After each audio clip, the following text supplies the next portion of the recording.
في هذا الفيديو الاخوان ندير نهضروا على سياره كونغو تخوازيام جينيراسيون. كما كتعرفوا الاخوان فكونغو فراه حبسات من 2021، فكانوا كيوجدوا لنا من 2021 كيوجدوا لنا هاد التحفه اللي دخلت دابا المغرب في 2024.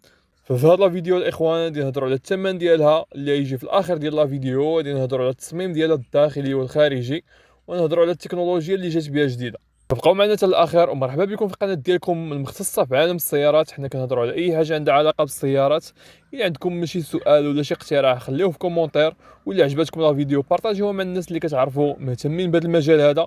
وما تنساوش واحد لايك اللي كتشجعني بزاف باش نزيدكم دي فيديو اخرين ونزيد نبحث في هذا المجال، وتابوناو في لاشين باش يوصلكم كل جديد. فهاد السياره ديال الاخوان ولات كتوفر راحه اكبر لا للسائق ولا للركاب، وكتسهل السياقه على السائق والاداء اللي قوي مقارنه مع لي فيرسيون اللي قدام. وهذا الشيء راجع الاخوان التكنولوجيا الجديده اللي جات بها هاد السياره هذه اللي خدمت عليها بزاف شركات رونو من 2021 لدابا.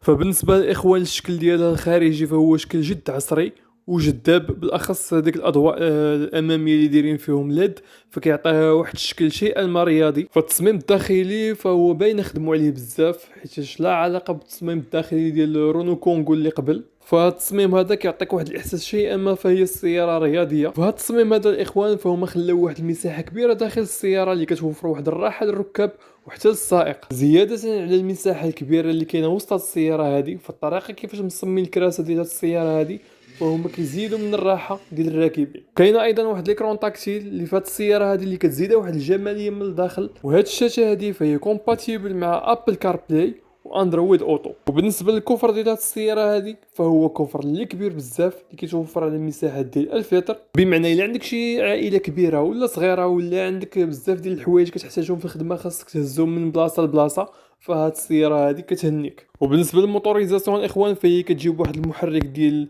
1.5 دي سي اي اللي كيعطينا واحد 115 حصان. هو معروف الاخوان هذا الموتور هذا بالقوه ديالو والاقتصاد ديالو، هادو هما جوج حوايج اللي مهمين، وزياده على قطع الغيار اللي موجود في السوق. وبالنسبه للكونسوماسيون ديال هذه السياره هذه فهي كتكونسومو ما بين 5 حتى ل 6%، مما يعني بان هذه السياره فهي جد اقتصاديه. وبالنسبه للضريبه السنويه ديالها فهي كتخلص عليها 700 درهم. وبالنسبه للبوطه فيتاس اللي كتجي في هذه السياره هذه فهي كتجي بوطه فيتاس مانيوال ولا اوتوماتيك. بالنسبه للمانيوال فهي فيها 6 ديال الفيتاس، وبالنسبه للاوتوماتيك فهي فيها 7 ديال الفيتاس. بالنسبه للسرعه القصوى ديال السياره هذه فهي تقدر توصل ل 170 كيلومتر في الساعه. وبالنسبه للكفر الاخوان اللي نسيت ما قلتش لكم، هو بالنسبه للكفر يمكن لك تطوي ديك المقاعد الخلفيه وكتوليو عاوتاني واحد المساحه كبيره اللي كتوصل 3500 لتر، يعني واحد المساحه الكبيره اللي تقدر تهز فيها بزاف ديال الحوايج. وبالنسبه لي زوبسيون الاخوان فهي السياره فهي عامره بلي زوبسيون. غنقول لكم اهم لي زوبسيون اللي جاو جداد في هذه السياره هذه. اول اوبسيون هو الفريناج اوتوماتيك، يعني فاش كتكون غادي في الطريق وخرجت لك شي حاجه قدامك فالسياره كتفريني راسها وكتحاول ما امكن ما يكونش الاصطدام. وبالنسبه للوبسيون الثانيه اللي جات جديده في هذه السياره هذه هو نظام مراقبه النقط العمياء.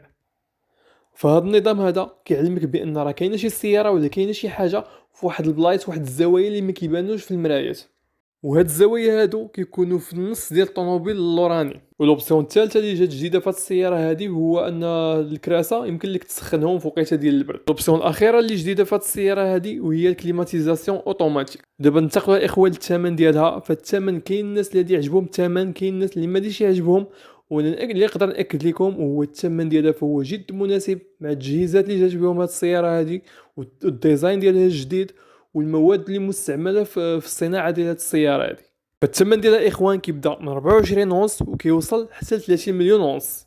والثمن بالطبع الاخوان فهو كيتغير على حسب لي زوبسيون اللي كتختار نتايا، واش اوتوماتيك ولا مانيوال ولا بغيتي شي حوايج اخرين يزيدوهم لك في الطوموبيل. وما تنساوش الاخوان اللي عجبتكم الفيديو واحد لايك وبارطاجيو هذا الفيديو مع الناس اللي كتعرفوا، وتابوناو في لاشين، الحاجه اللي كتشجعني بزاف باش نزيد نقلب لكم في هذا المجال هذا ونجيب لكم كل جديد. وتبارك الله عليكم.